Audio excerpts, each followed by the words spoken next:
자, 그러면 시온성 교회의 비전에 대한 부분들을 나누도록 하겠습니다. 시간이 많이 지났지만 제가 오늘은 큰 부분들만 좀 나눌게요.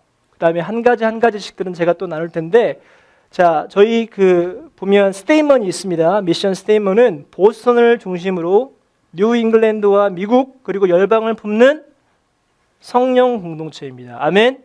자, 이 부분은 우리가 정말 잘 여러분들 기억해 주십시오. 어디 가서 물어보면 너희 교회 뭐 하는 몰라? 그러지 마시고 이 부분만 아시면 돼요. 보스턴 중심으로 뉴 잉글랜드와 모든 미국과 열방을 품는 성령 공동, 가장 중요한 단어는 성령 공동체입니다. 그래서 이 주신 그 부분이 이제 크게 이제 5가지의 어떠한 공동체가 되길, 성령 공동체인데 어떠한 공동체냐? 첫 번째 예배 공동체입니다. 그다음에 두 번째 3세대가 함께하는 다음 세대 공동체입니다. 그다음에 세 번째는 기도 공동체고요. 네 번째는 훈련 공동체고, 다섯 번째는 선교 공동체입니다. 자, 한 가지씩을 조금 제가 간단하게 말씀드리면, 예배 공동체는 뭐 두말할 나위가 없죠. 우리는 하나님을 예배하는 공동체, 힘써서 나아가는 공동체. 정말, 왜냐하면 우리를 부르신 것은 하나님께서 우리를 통해서 영광받기 원하시기 때문에 우리가 그 예배 공동체를 지향할 것입니다. 하나님을 예배하는, 가정에서 개인에서 모일 때마다 예배하는 부분이 너무 중요한 부분입니다. 자, 두 번째, 3세대가 함께하는 다음 세대 공동체, Next Generation 공동체입니다. 자, 다음 세대 공동체는 분명한데요, 저에게 주신 마음은 다음 우리 자녀 세대들에게 그냥 모든 것을 줘버리는 것이 아니라 이것이 함께 가는 거예요. 어린으로부터 청년과 세대가 함께 나아가는 거죠. 그래서 결국에는 이들이 그래서 이 세 가지의 성경 말씀의 삼겹줄의 동역은 끊어지지 않는 말씀하셨습니다. 한 교회에 건강하게 3세대가 함께 공존만 할 수 있다면 그 교회는 무너지지 않습니다. 아멘. 그런데 아무리 큰 교회도요, 그냥 젊은이들만 있는 교회들은요, 어느 순간 사라질 수 있어요. 왜냐하면 그냥 다 같은 사람이니까 그 사람을 모니터링하고 그 사람을 도와줄 수 있는 그룹이 없습니다. 그런데 3세대가 함께 있으면, 인간적으로 보면 젊은 사람들은 어른들 이해 못할 때도 있고, 어른들은 아이들 보면서 이해 못해요. 교회에서 옛날에 맨날 한창 막 H.O.T 막 할 때 그때 막 물들이고 막 바지 막 쓸고 다니고, 저 이따만 해가지고 바지 교회 한 번 지나가면 다 쓸려요. 이렇게 먼지가. 교회 다니면 여기 다 쓸리는 거예요. 먼지들이. 사실 좋은데, 청소도 해주는데. 장로님, 저것들 보면서 막 드럼 치는 거 어디서 드럼을 치냐고 그러고요, 여러분. 그렇죠? 근데 결국에는 그것이요, 서로 간에 세워지는 거예요. 아버지가 자녀들을 축복함이 필요하고, 자녀들은 아버지를 리스펙트하는 게 필요합니다.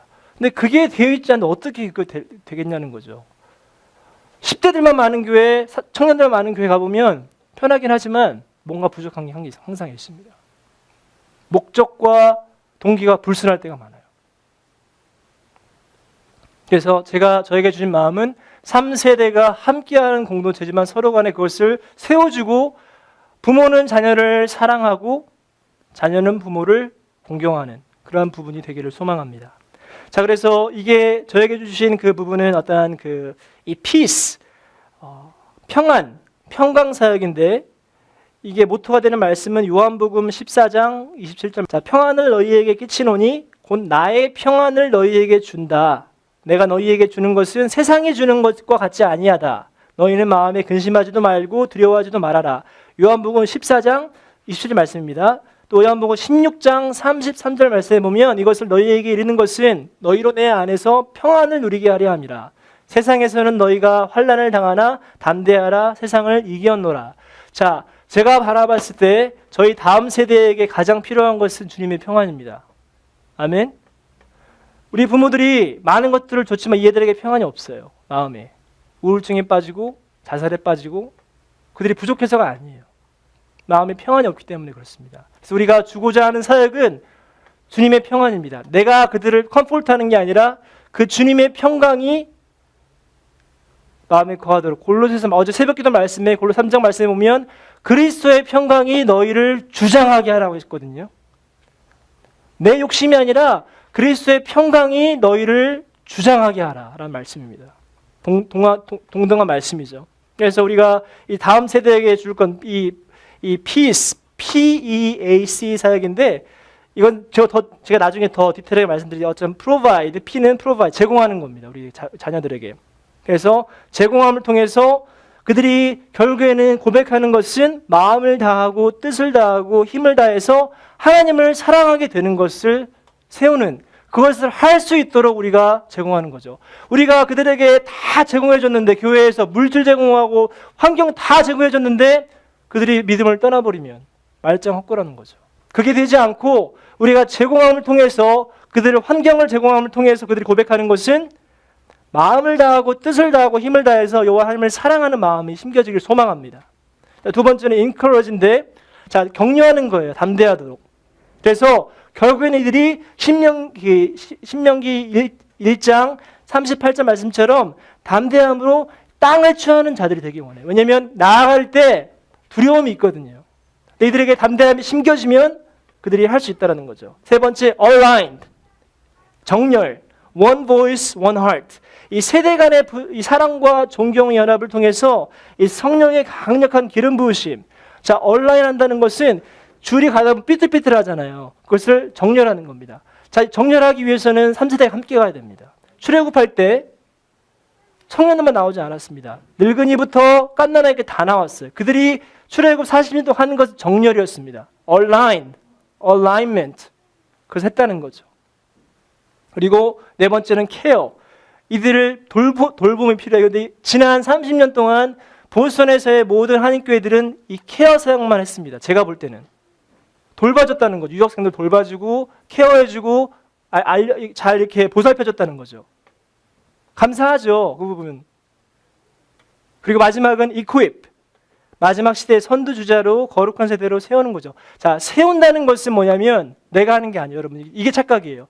저희 교회가 세울 수 없습니다. 그들은 성령 세례를 받게 되면 세워지는 거예요. 아멘. 이게 되면 돼요. 이들에게 다 주고요. 내가 너 해봐, 그게 아니라 그들이 하나님 앞에 담대하게 나갈 때 성령으로 세례를 받으면 이들이 이제는 무엇을 할 수 있을지를 깨닫게 된다는 거죠. 그러면 이들이 내가 하겠습니다라고 할 때, 어떠한 청소년이, 어떠한 젊은 청년이 성령 세례 받고 내가 하나님 나가겠습니다 할 때 네가 뭔데 나가니? 더 준비해. 그게 아니라는 거죠. 그때 우리가 교회가 공동체적으로 그들을 세워버리면 그것은 어린아이도 괜찮아요. 왜냐하면 성령께서 부어줄 수 있기 때문에, 말세에는. 그런 부분입니다. 그래서 어떻게 보면 두 번째가 가장 중요한 부분 중에 하나입니다. 다음 세대 공동체를 세우는 사역, 저희 교회가. 자, 세 번째는 기도 공동체입니다. 똑같습니다. 예배하는 것처럼 우리가 기도해야 할 수 있는 prayer. 그다음에 열방을 향한 기도를 올려드릴 수 있는 공동체입니다. 자, 네 번째 훈련 공동체. 자, disciplined discipleship이에요. 그냥 discipleship이 아니고 훈련된 제자 훈련입니다. 그래서 다음 세대 훈련, 하나님의 군대로 훈련, 말씀 훈련, 영역들, 전문인 훈련, 그런 부분들이에요. 그래서 훈련이 필요해요. 어떻게 보면 가장 이 보스턴에서 필요한 키워드는 훈련입니다. 훈련된 지체들이 많이 없어요. 탤런트 있는 지체들 많지만, 똑똑한 청년들 많지만 훈련된 청년들이 참 보기 힘듭니다. 이 부분이 참 중요하고요. 그다음에 다섯 번째는 선교 공동체. 이것은 뭐 말할 것도 없죠. 저희 CNMA가 추구하는 가장 중요한 모토가 선교자는 미션. 그래서 모든 도시와 열방으로 내보내는 사역, sending out to cities of all nations. 추수할 일꾼과 구조할 일꾼. 저는 이것을 harvester와 rescuer로 구분합니다. 추수할 일꾼은 준비되어 있습니다. 그들은 가서 추수만 하면 돼요. 그렇지만 구조할 일꾼은, rescuer는 내 주변에 있는 사람들이 지금 구조되어야 됩니다. 그 사람들에게 복음을 전하고 그 사람들이 예수를 믿을 수 있는 마음을 할 수 있는 사람들이 바로 레스큐어들입니다. 그래서 하비스터와 레스큐어들이 훈련되는 그런 부분입니다. 다음에 미국과 열방의 허브 역할을 감당하는 교회. 보스턴은 허브예요. 허브. 어떠한 그 비행장에 허브가 많잖아요. 애틀랜타에 무슨 허브 있는 것처럼 보스턴은 사람들이 계속 왔다 갔다 하는 허브 역할을. 그래서 그 역할에서 우리가 그 릴리스하고 잡아주는 역할들을 할 수 있는 부분들을 되게 소망합니다. 그래서 이 부분들이 우리가 전체 바라보는 저희 교회의 어떤 비전인데, 자, 2015년도는 이 부분을 위해서 조금의 우리가 발돋움을 하기 원합니다. 자, 그래서 어떤 예배에 대한 부분은 3대가 함께 드리는 예배, 3세대가 함께 예배에 적극적으로 준비하고 참여하는 예배, 기름 부은 찬양과 말씀과 기도가 어우러지는 예배, 형식에 치우치지 않는 예배. 자, 그래서 이제 제가 말씀을 선포하는 이유는 제가 지금 서서 처음부터 끝까지 다 지금 하고 있거든요. 그런데 이 예배 가운데 저는 장로님이 대표기도 하는 게 아니라 우리 갈렙과 같은 어린아이가 대표기도 하게 될 겁니다. 이 본예배에서. 그리고 헌금이나 그런 부분들을 집사님이 하는 게 아니라 우리 어린아이들도 하고요. 그래서 이들이 어렸을 때부터 어떠한 예배에 참여할 수 있는 부분을 할 수 있는 부분으로 나아가기 원합니다. 하나의 예지만, 그리고 또 한 가지는 다음 세대 사역에 대한 부분, 넥스트 제너레이션 부분은 지금 우리가 한 가지 시도하는 것이 월삭 기도입니다. 제가 이 부분을 왜 이렇게 중요하게 생각하냐면 이 성경 원리는 자녀를 축복할 수 있는 사람은 부모입니다. 특히 아버지, 목사님이 아니에요, 여러분. 목사님은 목회를 할 뿐이지 자녀를 축복하는 사람은 아버지. 아브라함이 이삭을 축복했고 이삭이 야곱을 축복했듯이 그 축복이 너무 중요하죠. 그것을 회복하는 시간 되길 원해요. 그래서 월삭 기도회 때는 모이면 힘들지만, 새벽에 일어나기 힘들지만 다 모이면, 어린아이부터 다 모이면 먼저 우리 부모가, 아버지가 아니면 어머니가 자녀를 손을 얹고 축복하는 시간을 가지게 됩니다. 그래서 이것이 실제적으로 여러분들이 이것을 통해서 나의 어떤 축복이 자녀에게 흘러들어갈 수 있는 시간 되기를 소망하고, 그다음에 우리 자녀들은 부모를 공경하는, 리스펙트 할 수 있는, 그걸 통해서 그 주님의 그 기름 부으심들이 부모를 통해서 임하는 사건이 되기를 소망합니다. 자, 두 번째는 좀 스페시픽한 부분이지만 우리 다음 세대들이 활용할 수 있는 공간이 제공되기를 원해요. 제가 지금 이 공간, 이 지하실 공간 크진 않지만 속된 말로 정말 싹 뒤집어 엎고 싶어요, 이 공간을. 그래서 세미나실, 예배실, 레슨실, 도서관, 컴퓨터실 같이. 제가 이제 기도해 주세요, 여러분. 제가 우리 여기 미국 담임 목사님하고 한 달에 한 번씩 같이 커피 타임, 티 타임 하기로 했어요. 너무 좋대요, 자기도. 웰컴 하더라고요. 그래서 조금씩 그런 부분들 나눌 겁니다. 기도해 주시고, 실제적으로 왜냐하면 지금 뭐 아무것도 안 하고 있잖아요, 이 공간에. 여기 이 창고 지나가시면 보셨죠? 거기 방 되게 많아요, 여러분.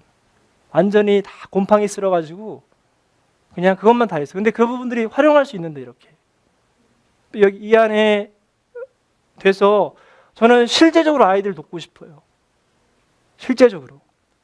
그래서 우리 정말 우리 수지라든지, 우리 수지가 지금 벌써 피아노 레슨을 하고 있는데, 우리 하수미하고 우리 와이프 네이튼, 유경이까지 이런 부분들을 왜 못해요, 저희 교회가? 우리가 할 수 있는 것을 하면 돼요. 이 공간에서 아이들에게 그런 것들을 제공할 수 있다는 거죠. 저 개인적으로도 제가 교육 컨설팅을 하고 있기 때문에 저는 그런 부분들을 아이들에게 도움을 주고 싶다는 거죠. 그래서 그렇게 우리 아이들을 세우는 사역들이 필요합니다. 그리고 다음은 이 단순히 일주일에 한 번 예배드리는 전형적인 교회 학교, 선데이 스쿨 모습을 저는 탈피하려고 그래요. 정말 죄송한 말씀인데요. 저는 정말 주일학교의 어떤 시스템이 sick and tired해요. 제가 주일학교 전도사였는데 도대체 이게 뭐냐, 이게. 물론 일주일에 한 번 모여서 예배하는 건 좋아요, 여러분. 아이들. 근데 전혀 연결이 안 되는데. 그래서 제가 지금 모르겠어요. 이 부분은 제 전문 영역이 아니기 때문에 저희 교회는 지금 할 수 있을 것 같아요. 그런 부분들 만들어낼 수 있을 것 같아요. 제가 원하는 부분은 홈스쿨의 이론과 실천을 좀 도입해서 지속적인 교육과 영성훈련을 제공하고 싶습니다. 자, 이 부분은 우리 한 집사님이 전문가니까 5명의 아이들을 홈스쿨로 지금 키우고 계시니까 제가 또 자문을 좀 구하고 싶은 마음이 있는데, 자, 저는 이런 마음이 좀 주신 마음이 이런 거예요. 주말 학교. 그러니까 주일날은요, 주일날 예배 끝나고 주일날 예배하면 그게 끝나는, 그냥 그때 와서 끝나는 게 아니라 주말부터 쭉 그런 수업들이 이루어지고 영성훈련, 세계관 훈련들이 다 이루어져서 주일날 딱 와서 예배하고 끝나는 거죠. 그리고 집에 돌아가는 거예요. 그런 개념이 되길 원해요. 그래서 지금 시도하고 있는 부분이, 제가 지금 우리 아이들 지금 우리 하고 있잖아요. 세계관 크리스천 월드뷰에 대한 부분 다루고 있는데 하나의 일부라는 거죠. 저뿐만 아니라 그런 분야의 전문가들이 좀 와서 아이들을 좀 가르치고, 제가 볼 때는 충분히 거기에 어떤 비전만 만든다면 할 분들 많습니다, 여러분. 그걸 위해서 좀 기도해 주시면 감사하겠고요. 그래서 이러한 정말 이 지금까지 했던 썬데이 스쿨 개념, 전 그 개념이 더 이상 그 개념은 아닌 것 같아요.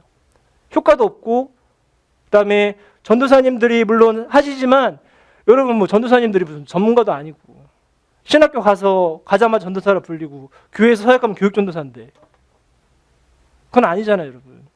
부모님 딱 봤을 때 아는 거죠. 물론 아이들을 사랑하는 마음은 너무 중요합니다. 그렇지만 전문가가 아니에요, 여러분. 그냥 막 이제 청년이었는데 은혜 받고 신학교 갔는데 그 다음에 자기 열정 가지고 이제 교회 들어가면 뭐가 교육전도사죠. 중고등 전도사, 아이들 전도사. 어떻게 그 사람들이 그걸 할 수 있겠습니까? 물론 시행착오를 거쳐서 하겠지만, 근데 똑같은 그 3년 지나면 그 사람 떠나요. 이제 3년 지나면 떠나면 새로 들어온 전도사는 새로운 신학생 그래서 또 하는 거죠. 이렇게 그게 쌓이고 쌓이다 보면 어떤 패러다임이 생겼지만 지금까지 왔죠. 교재가 나왔고.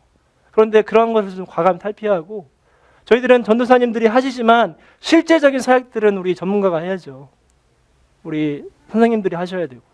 그래서 그러한 부분으로 나아가길 소망합니다. 기도 사역은 우리가 금요 기도회를 지금 하고 있지만 매일 그래도 가능하면 금요 기도를 매주마주 하면서 우리가 기도할 수 있는 시간을 확보하고요. 그다음에 주중 기도 모임들을 통해서 연령층, 성별, 중보기도 활성화를 통해서 좀 이렇게 부분들이 여기저기서 기도할 수 있는, 한 가지 마지막은 보선 연합 중보기도를 통해서는 우리가 이 지역과 이 도시를 좀 커버할 수 있는 그런 마음들이 되기를 원합니다. 자, 훈련 사역은 2015년도에는 이 소그룹 성경 공부, 청년부가 시작이 됐습니다. 제가 지금 바라보는 것은 이러한 그룹이 주중에 우리 여성 성경 공부가 되기를 원하고 남성 성경 공부가 되기를 원해요. 그래서 우리 시간 많잖아요, 여러분. 아침에. 그래서 한번 같이 성경 공부하면서 그런 시간들을 좀 되기를 원하고요. 그 다음에 우리 기독교 세계관을 지금 가르치고 있는데 아이들에게 그것은 지속적으로 끝나면 이제 3번 남았는데 끝나면 또 다른 부분을 할 겁니다. 우리 아이들을 위해서. 그래서 그 다음에 각 영역별 전문화 훈련입니다. 비즈니스, 교육, 미디어, 음악 등. 예를 들어서 우리 수지가 여기 음악 이제 지금 어플라이를 지금 했어요. 대학원에, 론지스쿨에. 되게 잘했고 지금 바라기는 전 장학금을 받기를 원합니다. 기도해 주십시오. 자, 그러면 수지는 전문가가 되는 거예요. 이제 그 영역에서. 자기 영역뿐만 아니라 실제로 론지스쿨은 교육하는 거기 때문에 티칭까지 할 수 있습니다. 그러면 이 친구가 지금 감당해야 될 것은 뭐냐면 여기에서 자기 영역을 확실하게 하나님 앞에 붙잡고 이것을 후배들에게, 자녀 세대에게 가르칠 수 있는, 이 사람이 세워지면 다른 사람이 필요 없는 거죠, 사실은. 그런처럼 각 영역별, 그래서 이 사람들에게 제공해주고 도전할 수 있는 부분들이 되기를 원합니다. 그래서 그런 훈련들이 이루어지기를 원하고, 마지막 선교 사역은 1년에 기본 2차례 나와 있지만 선교 세미나 컨퍼런스를 개최해서 실제적으로 디아스포라 한인들과 교회들이 감당할 선교의 내용과 방향성을 제시하고자 합니다. 자, 우리 교회가 CNMA 교단인데 특별하게 보선에서 제가 주신 마음은 뭐냐면 이 디아스포라 교회예요. 이 우리 해외 동포 교회가 감당해야 될 일이 분명히 있는데 보선 내에서, 자, 그것들을 우리가 듣고 배우고 알아야 됩니다. 그래서 이것들을 선교 세미나 같은 걸 통해서, 그래서 현재 날짜가 잡힌 부분이 3월 20 마지막 주 금요일 토요일 주일날 이 선교 세미나가 진행이 될 겁니다. 그래서 우선은 그걸 통해서 우리가 1년에 조금씩 너무 크게 말고 정말 선교가 무엇인가, 교회가 무엇을 해야 되는가, 그런 부분을 나누기 원합니다. 그 다음에 실제적으로 우리가 하고 있는 선교, 어떤 동력 일꾼으로 세워질 수 있도록 국내 해외 단기 선교, 지금 시타 미션 있잖아요. 이것은 계속 진행될 겁니다. 그렇지만 한 가지 말씀드리지만 시타 미션에 저희 교회가 올인하지 않을 겁니다, 여러분. 이 부분은 중요한 사역이기 때문에 할 텐데, 더 이상 시타 사역은요 뭐냐면 해외 선교라고 볼 수 없습니다. 자, 로엘 지역에 사는 캄보디아인들이 해외 선교 대상자가 아니에요. 더 이상 거기서 태어난 사람들이 많고 실제적으로 미국이라는 나라 혜택을 보고 있는 사람들이에요. 그래서 우리는 그들을 선교 대상으로 보지만 그들은 선교 대상으로 억셉트하지 않습니다. 그들은 어떤 대상이면 전도의 대상입니다. 아멘. 그들은 전도할 대상일 뿐이에요. 그래서 우리가 그 사역을 인정하고 확실하게 깨닫고 어떤 전도하는 차원으로 로컬 지역에 할 수 있는 사역으로 나아갈 겁니다. 어떻게 보면 그들은 레스큐어 사역이 되는 거예요. 하비스터 사역이 아니라 레스큐. 그들에게는 찾아가서 전도하고 복음을 전해야 되는 사역입니다. 하비스터는 해외 선교라는 거죠. 준비된 영혼들을 일으킬 수 있는 그런 부분들 하게 될 거고요. 그다음에 개인 전도 훈련을 통해서 이웃과 지역의 복음을 전파할 수 있는 그런 선교 공동체가 되길 원합니다. 그래서 이 5가지의 공동체, 예배 공동체, 다음 세대 공동체, 훈련 공동체, 기도 공동체, 선교 공동체를 통틀어서 우리는 성령 공동체로 부를 것입니다. 아멘. 성령 공동체가 되기 위해서 다시 말씀드리지만 성령이 하시는 사역이 이해되어야 됩니다. 성령께서는 우리 안에 들어오셔서 우리를 거듭나게 하시는 사역일 뿐만 아니라 우리를 성령으로 세례로 기름 부으셔서 우리가 그것을 감당할 수 있는 능력이 주어지는 사역이 바로 성령의 가장 중요한 사역이라는 사실입니다. 오늘 이 선포가 여러분들이 정말 마음 가운데 새겨주십시오. 저희 교회가 분기점이 돼서 나아갈 때 정말 그 비분의 밑거름이 되어주시기를 원합니다. 제가 부족하기 때문에 여러분들께 부탁을 드리는 것은 정말 이 교회 안에 하나님께 주신 마음들이 있어요, 여러분. 저희 시온성 교회 안에 하나님께서 원하시는 마음들이 있을 줄 믿습니다. 아멘. 그런 부분들이 저희들은 지금 부족하지만 함께 이 말씀을 들은 여러분들이 마음으로 동의해 주시고 또한 함께 마음을 더해 주시면 이런 일들이 가운데 있을 줄 믿습니다. 우리 시간에 함께 기도하고 마무리하도록 하겠습니다. 이 시간 한번 기도하실 때 제가 오늘 드린 말씀 제가 부족한 것이 있다면 여러분 용서해 주십시오. 제가 몰라서 제 마음대로 한 것이 있다면 여러분들 용서해 주시고, 그렇지만 이 시간 제가 부탁드리고 싶은 것은 이 마음은 주님께서 주신 마음입니다. 이 교회를 향한, 제 개인을 향한, 이 공동체를 향한, 이 지역을 향한. 그렇기 때문에 이 마음을 받았으면 여러분 들었다면 적어도 기도해 주시기를 부탁드리고, 또 하나님께서 마음을 주시면 함께 동참해 주십시오. 여러분들에게 초청합니다. 제게 주신 마음이 제 인간의 마음이 아님을 이 시간 말씀드리고 하나님의 마음이기 때문에 이것을 함께 동참해 주신 여러분들에게 원하고